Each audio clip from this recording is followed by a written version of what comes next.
Kami dari kelompok 6 akan menjelaskan manajemen budaya dan lingkungan sekolah yang akan dijelaskan oleh saya sendiri. Yang pertama ada pengertian manajemen budaya dan lingkungan sekolah. Sebelum kita mengetahui apa itu manajemen budaya dan lingkungan sekolah, kita ketahui dulu apa itu budaya sekolah dan lingkungan sekolah.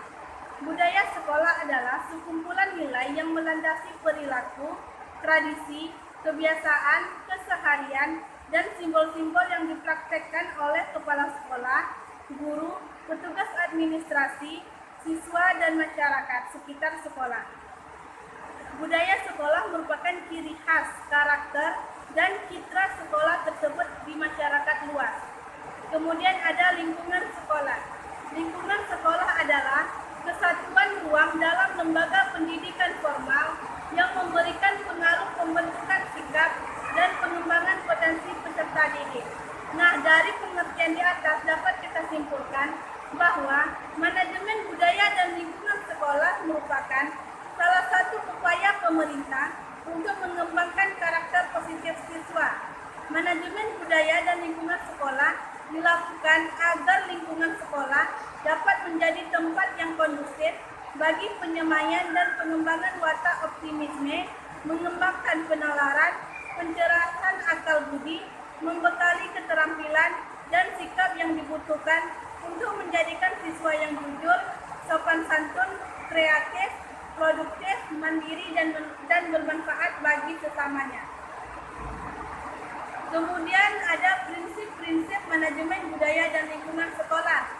Yang pertama ada berfokus pada visi, misi, dan tujuan sekolah.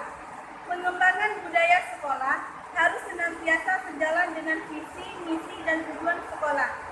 Fungsi, visi, misi, dan tujuan sekolah adalah mengarahkan pengembangan budaya sekolah, visi tentang keunggulan sekolah misalnya harus disertai dengan program-program yang nyata mengenai penciptaan budaya sekolah. Yang kedua ada penciptaan komunikasi formal dan informal.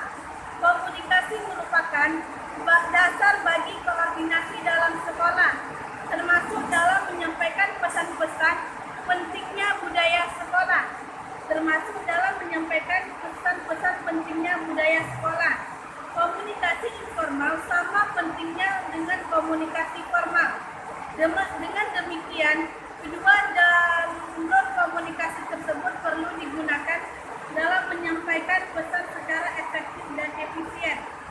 Yang ketiga ada inovatif dan bersedia mengambil resiko. Salah satu dimensi dalam organisasi adalah inovasi dan kesediaan mengambil resiko. Setiap perubahan budaya sekolah menyebabkan adanya resiko yang harus diterima, khususnya bagi para pembaca. Kekuatan akan resiko menyebabkan kurang beraninya seseorang pemimpin mengambil sikap dan keputusan dalam waktu yang cepat. Kemudian yang keempat ada memiliki strategi yang jelas. Pengembangan budaya sekolah perlu ditopang oleh strategi dan program. Strategi mencakup cara-cara yang ditempuh, sedangkan program menyangkut kegiatan operasional yang perlu dilakukan. Strategi dan program merupakan dua hal yang selalu berkaitan. Kemudian yang kelima ada berorientasi kinerja. Pengembangan budaya sekolah perlu diarahkan pada sasaran yang mungkin dapat diukur. Sasaran yang dapat diukur akan mempermudah pengukuran capaian kinerja di suatu sekolah. Yang keenam ada sistem evaluasi yang jelas. Untuk mengetahui kinerja pengembangan budaya sekolah, perlu dilakukan evaluasi secara rutin dan bertahap. Evaluasi secara bertahap ini seperti jangka pendek, sedang, dan jangka panjang. Karena itu perlu dikembangkan sistem evaluasi, terutama dalam hal kapan evaluasi dilakukan, siapa yang melakukan, dan mekanisme tindak lanjut yang perlu dilakukan. Kemudian yang ketujuh ada memiliki komitmen yang kuat. Komitmen dari pemimpin dan warga sekolah sangat menentukan implementasi program-program pengembangan budaya sekolah. Banyak bukti menunjukkan bahwa komitmen yang lemah, terutama dari pemimpin, menyebabkan program-program tidak terlaksana dengan baik. Yang kedelapan, ada keputusan berdasarkan konsensus. Ciri budaya organisasi yang positif adalah pengambilan keputusan partisipatif yang berujung pada pengambilan keputusan secara konsensus. Meskipun hal itu tergantung pada pengambilan keputusan, namun pada umumnya konsensus dapat meningkatkan komitmen anggota organisasi dalam melaksanakan keputusan tersebut. Yang kesembilan, ada sistem imbalan yang jelas. Pengambilan budaya sekolah hendaknya disertai dengan sistem imbalan, meskipun tidak selalu dalam bentuk barang dan uang.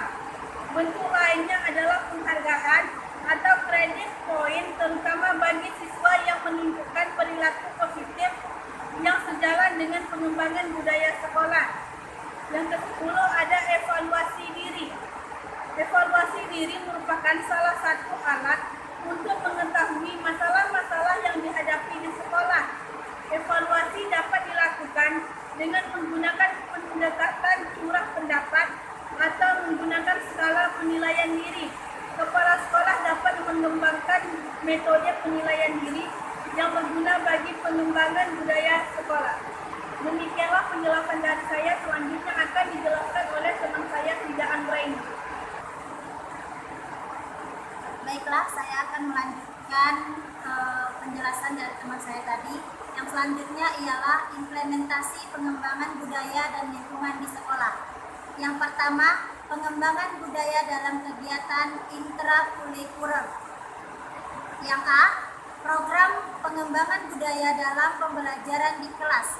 Dalam mengembangkan budaya, pada proses pembelajaran, guru-guru di sekolah mengembangkan dengan memberi salam ketika membuka dan menutup pelajaran, serta memulai dan mengakhiri pelajaran dengan membaca doa.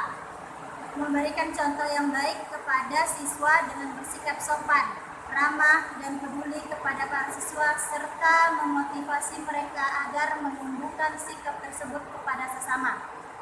Yang B, program pengembangan budaya ketika di luar kelas. Pengembangan budaya di luar kelas dilakukan dengan kegiatan zikir bersama dan membacakan surat Yasin pada setiap hari Jumat, serta pada apel pagi bersama-sama membacakan ikrar janji siswa agar apa yang mereka ucapkan dapat mereka ingat sehingga mencegah para siswa melanggar aturan sekolah. Yang kedua, pengembangan budaya dalam kegiatan ekstrakurikuler.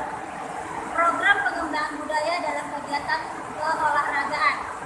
Nah, pengertiannya adalah pengembangan budaya dalam kegiatan keolahragaan menunjukkan bahwa tujuan pembinaan kegiatan ekstrakurikuler di bidang olahraga di sekolah adalah untuk menunjang kegiatan belajar mengajar, khususnya di bidang pembinaan bakat dan minat para peserta didik, di bidang olahraga yang berkembang di masyarakat, serta untuk membentuk peserta didik yang sehat, baik jasmani, jiwa, dan pikirannya, sehingga menjadi manusia yang betul-betul siap dan berprestasi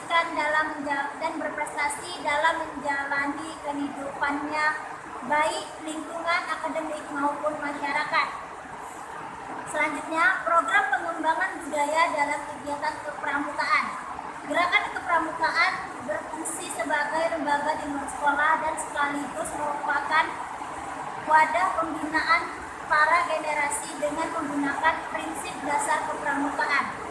Metode kepramukaan peserta secara aktif mendidik para siswa agar dapat menjadi kader bangsa yang bertanggung jawab atas tercapainya tujuan pembangunan nasional. Pramuka di dalamnya selalu ada kegiatan yang berhubungan dengan alam. Jika dikaitkan dengan mempelajari di sekolah, jenis kegiatan pramuka secara tidak langsung berhubungan dengan mata pelajaran ilmu pengetahuan sosial. Yang selanjutnya, program pengembangan budaya dalam kegiatan kesenian. Melalui kegiatan kesenian dapat menanamkan rasa kecintaan siswa terhadap budaya daerah dengan membuat kegiatan pada setiap akhir semester semester, di mana para siswa diwajibkan menampilkan suatu atraksi baik tari-tarian maupun kasidah serta memakai pakaian adat daerah yang ingin mereka tampilkan. Kegiatan ekstrakurikuler kesenian diselenggarakan diharapkan agar siswa memperoleh pengalaman berprestasi dan berkreasi.